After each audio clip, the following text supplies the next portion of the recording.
Hey guys, this is my first time recording anything for WoW, so I apologize in advance if there's any editing issues. And I'm also recovering from a cold, so I'm sorry if my voice ends up giving out on me. I thought I'd do just a quick little video here of my finished attempt at getting Agatha down, just because I found some of the guides out there seem to be lacking a little bit.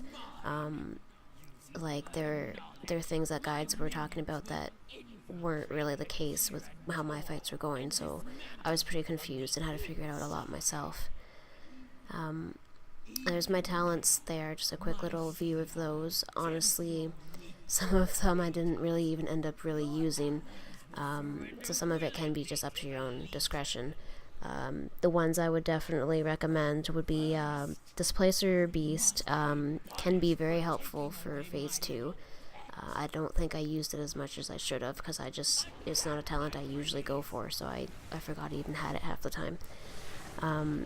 But I would definitely say Balance Affinity is super helpful for me anyway, because it increases the range of your attacks, so even with all the puddles on the floor, you should still be able to reach Agatha and get some dots on her.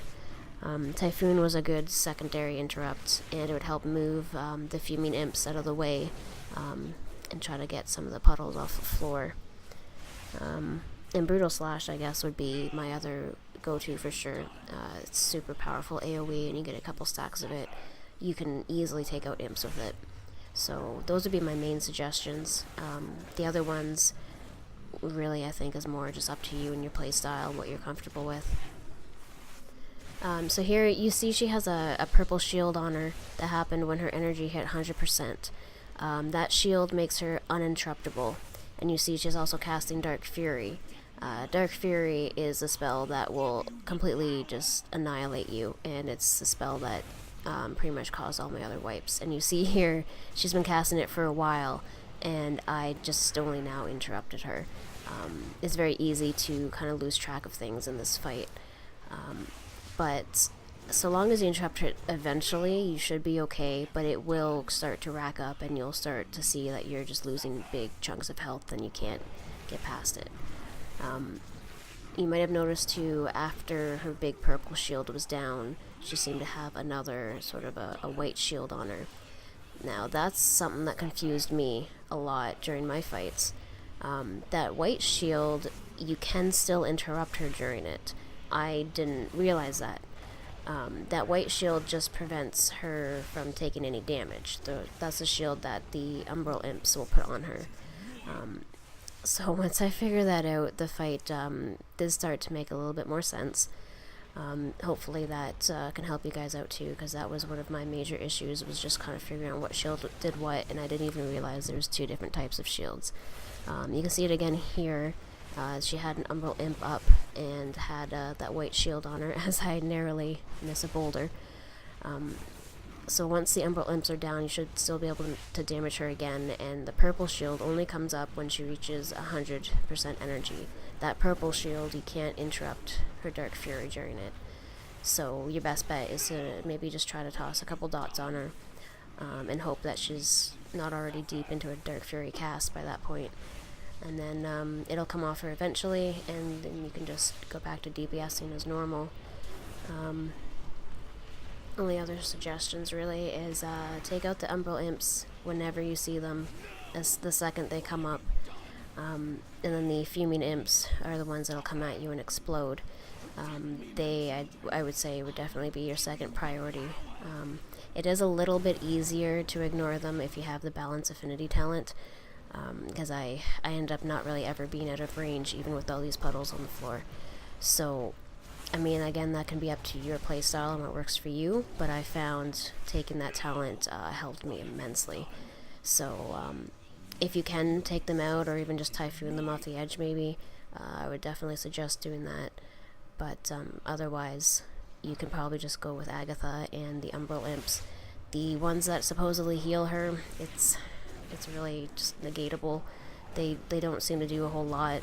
I mean, it's simple enough to throw a dot on them and continue on your way. because there are times where obviously you can't really do anything to Agatha, so you might as well take out some of her imps. But they're not even on the priority scale. You can pretty much just ignore them constantly. And then it's really just kind of following that same strategy as best you can. The second phase just makes it a little bit more complicated because she's teleporting around everywhere, and there's boulders and a bunch of imps trying to get on you, and it's hard to keep track of everything, and a couple boulders have almost taken me out. But you just gotta try to keep it all in mind and just don't panic. And that's one of the major things is, you know, sometimes you start to panic because you see all this stuff on the screen and it gets a bit overwhelming, but you just gotta keep doing the same strategy over and over again. Make sure you interrupt her Dark Fury when she doesn't have the purple shield on. When she has the purple shield on, there's not a whole lot you can do to her. And that's pretty much it. Like, this fight is very sloppy, as I'm sure you've all noticed. And there are plenty of times where I'm not using my cooldowns like I should. I mean, I have the Predator talent, which gives me my Tiger's Fury every time I kill something, and yet half the time my Tiger's Fury is not even being used. So it does get into a bit of a situation where it's hard to keep track of all your cooldowns, what's up, what's not, what imps need to be killed, and, you know, what's going on screen. So it gets very hectic, but you just gotta try to just keep your priority and yeah, avoid those boulders for sure. They won't kill you outright if you have, I'd say, maybe at least 80% health, but they'll take a huge chunk off, and there's a good chance you won't be above 80% health. So hopefully this video helped you guys out, explain some of the interrupts a little bit better, and hopefully you guys can get her down just like I did. I don't think it really mattered my gear or my talents a whole lot. You just gotta be patient, try not to panic, and just constantly go through the priority list in your head. So hopefully you guys can get her down before the next expansion comes. If you have any questions or anything, feel free to shoot me a message. So thanks for watching, and good luck, guys.